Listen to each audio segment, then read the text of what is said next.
Hello gang, so this week is part 3 of my 4-part series, and this week I'm going to be looking at and reviewing the field notes. This is one that has been not only highly requested, but highly anticipated because I've been looking forward to doing this for a long time. Field notes is a pretty hyped up brand of notebook, and so without any further delay, I'm just going to get right into reviewing these because I'm really excited. So one of the reasons I'm really excited for this video is because this pack that I got has 3 different types of paper. It has the graph paper, the ruled paper, and the plain paper, and I'm extremely excited for that. I got these from Barnes & Noble, same as I got these two, and this is the only pack of field notes they had, so it actually worked out for the best because I really like, I want to be able to review the 3 different types of paper.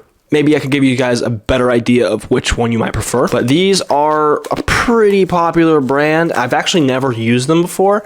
I've seen a lot about them, and there's a lot of people that are like obsessed with them. So I figured, gotta give it a try. I really love this quotation on the back. On the back here, it says, "I'm not writing it down to remember it later. I'm writing it down to remember it now." These come in 3 different paper types. We have the grid, and then we have the lined. Oh, Field Notes is doing it right. They have the header line on top. And then we have the blank, which blank is good. Blank is fine and dandy. I actually have talked to people in the comments and things that actually prefer blank pages because you're not bound by lines or dots or a grid or anything like that.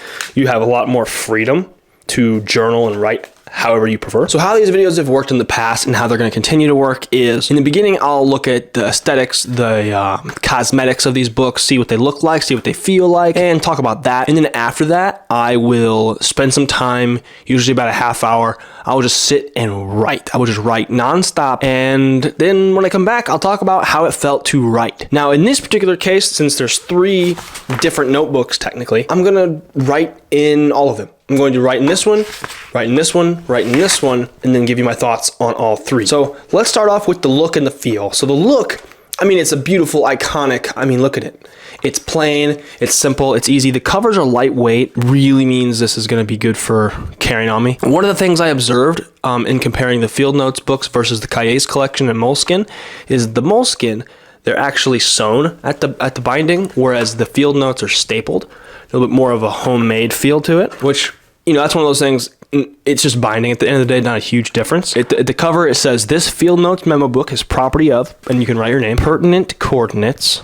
I assume that's for maybe your address, "for internal records, start date, completion date." Oh, that's cool. That's cool. It's kind of like what I do with my notebooks, where I have on the front the start date and the end date, but it's in the front cover. That's pretty cool. That's a really fun thing that it's unique. You don't really see that, but also I could do that on my own. Let's be honest. Okay, and in the event of misplacement, if found, please contact email address. Hence, there isn't handsome reward waiting. Nice. And the back side, we've got our story. I'm not gonna read all of that. Lots of different practical applications. That's pretty cool.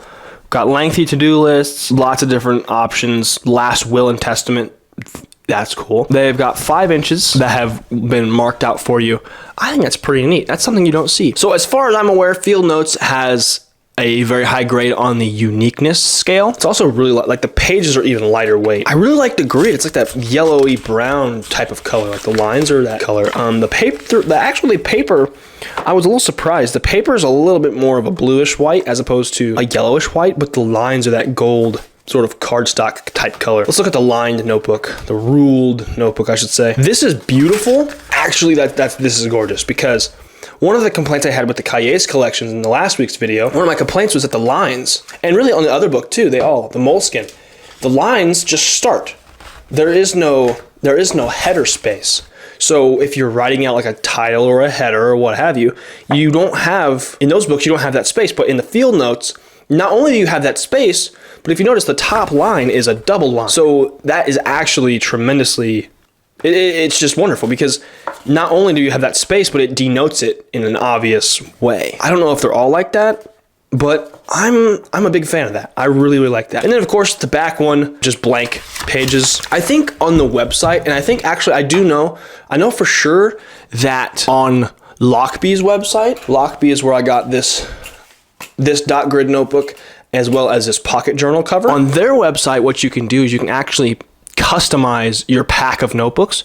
So you could do I want a 3-pack of notebooks. I want 1 dot grid, one lined, and then one more dot grid. You can customize, what you get. And of course you can get this beautiful pocket journal to hold your notebooks in at all times. But all in all, so far, just based on aesthetics, I really love the aesthetic of the Field Notes book. They're beautiful. I mean, they look so just... Oh. The thing I really like about these types of books as well, that have this sort of matte cover, is you can really customize them. I could doodle all over the front, doodle all over the back. I could doodle on the inside. I could do everything. So I really, really dig that. Okay, so now that we've gone through the aesthetics of them, the cosmetic pros and cons, it's now time to spend a little bit of time and really get some good writing in. Now, again, because there's 3, we're going to do it a little bit differently. My idea is pretty much in the lined book, I'm going to write. In the grid, I'm going to write/draw. One of the ideas I had, because I knew I was getting this thing and I had the plain paper in there,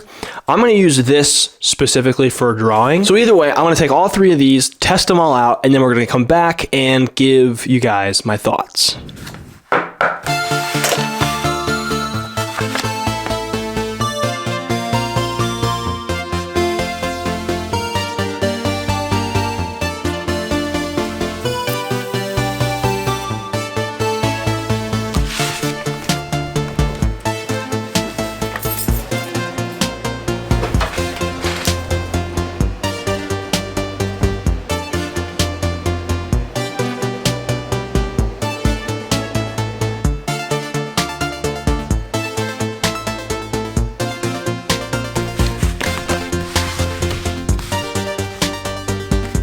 Alright, so I've gone ahead and done my writing/drawing in all 3 of these notebooks, and I had to label them because I couldn't tell the difference without opening them, and these 2 I messed up on. So now that I've gone through, added a little bit to each notebook, now it's time to officially give my thoughts. Okay, so let's start off with the very first one that I wrote in/drew in. The plain pages, no lines, no grids, no dots, no nothing. Just plain white paper. This is beautiful. I mean, the pocket notebooks that I originally wrote in were that way. So here we go. See, they're all just regular blank pages.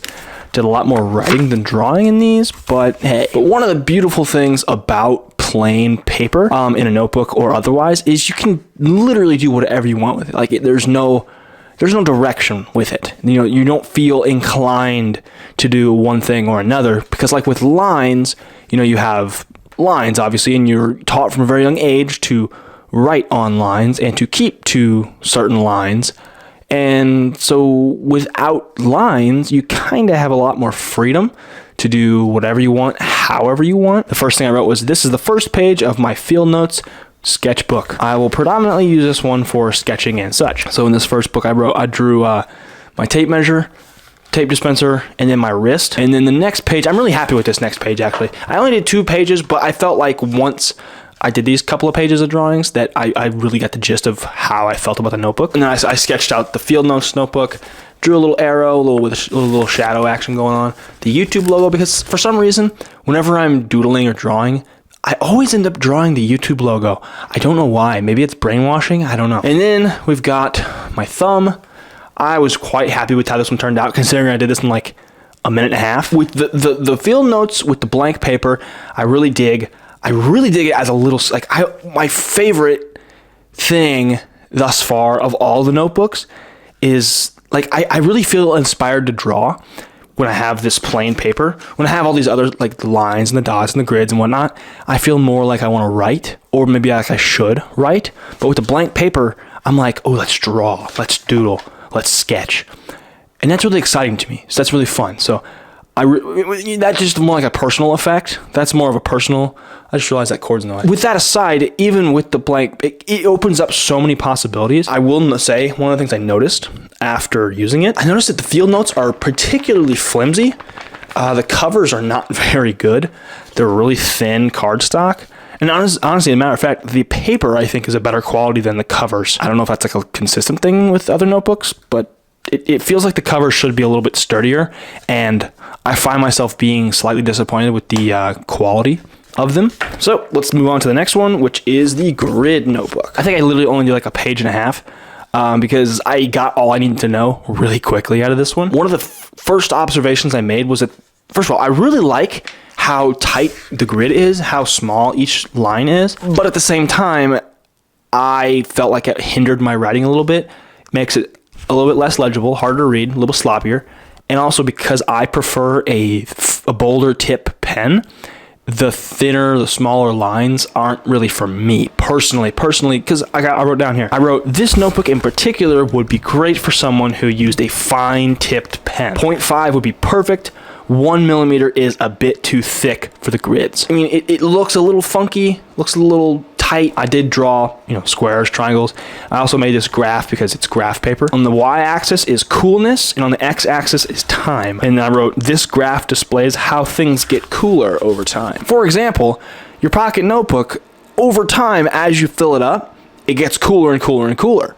Because, you fill it up with all your juicy ideas, and that's awesome. For me, the grids are a little small, not super comfy. I feel really weird about writing on grid paper. I feel like graph paper or grid paper should be for math class or for science class, where you draw graphs and things of that nature. And maybe if I ever need to use a graph, I might whip this thing out, but I don't know. I feel like just graph paper personally, I just don't feel like it's for me. Okay, so that's it for the grid paper. And now we're gonna move on to the final notebook of the trio, which is the lined paper. This one I was extremely happy with because it had, unlike the Calles collection of the Moleskine books, it has the header line, as you can see based on my writing. I misspelled it by accident, so I put it in parentheses correctly next to it. I just was writing in it and I was like, dude, this is beautiful, not gonna lie. With all of the paper out of the three notebooks, they're all, I'm assuming, the same exact paper, except with different stuff printed on them. I'm really happy with how it feels writing wise to actually write on these things. The pen glides really smooth, doesn't really catch, doesn't really scratch. You know how sometimes like a pen is really scratchy? Sometimes that's the pen, sometimes that's the paper, it just depends. But one of the complaints I had though, as much as I loved how it wrote, going back to the flimsiness of the notebook, I was writing on a softer surface, and usually I like to be able to write in my notebook on my lap or something like that. Writing on a softer surface with these flimsy covers was actually a not very pleasurable experience, because the cover, this one actually, you can kind of tell, is like bent out of shape a little bit, because I was writing on a pillow, and it sort of, I was applying pressure, and it was the whole time bending the cover, bending the page I was writing on.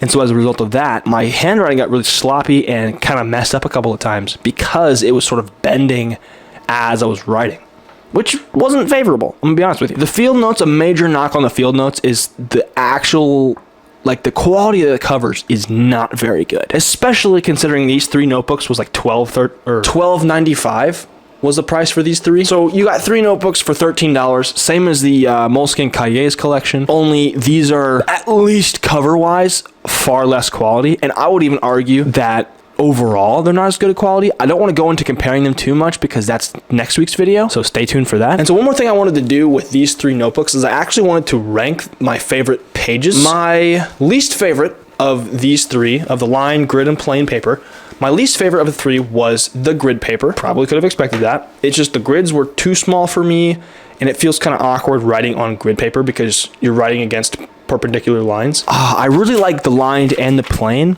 but I think just barely, I'm going to give the edge to the plain notebooks. So that means in second place, the lined notebooks, and then on the first place, we have the plain. So my favorite field notes book of this video, which was just these three, ended up being the plain Jane blank paper field notes book. I really love this as a sketchbook. I'm psyched to use it as a sketchbook specifically. It's just so beautiful, dude. It's so beautiful. The paper is like really thick, really vibrant. Like when you draw on it with black pen, it just pops. So I really love it. So I'm definitely gonna use this as a sketchbook going forward. But overall, I really like the field notes books. They're a little flimsier than I thought they would be, which kind of was a bummer. I'm okay with them being flimsier if they're a little cheaper in price, but you're also paying for the name. I also, again, wish they had more pages. That's always my gripe with these things. Field notes, I dig them. Are they overrated? I think so. They're not for me necessarily. Like I said, I love the plain ones, but I don't know. I just think they're overrated a little bit. So with all that said, I hope you guys enjoyed this video. Stay tuned for next week, as next week is the final episode part 4 of this series, where I'm taking all the notebooks that I've looked at in these videos, plus an additional secret notebook or 2 or 3, and putting them up against each other and seeing which one I think is the best. And if you're interested and you want to see that video, you can actually watch it right now as of this coming out, because it'll already be live on the Patreon. So for $3 a month, you can get access to next week's video this week. Link is in the description. I hope you guys enjoyed this one. Thank you for being here. Thank you for watching, and I'll see you next time.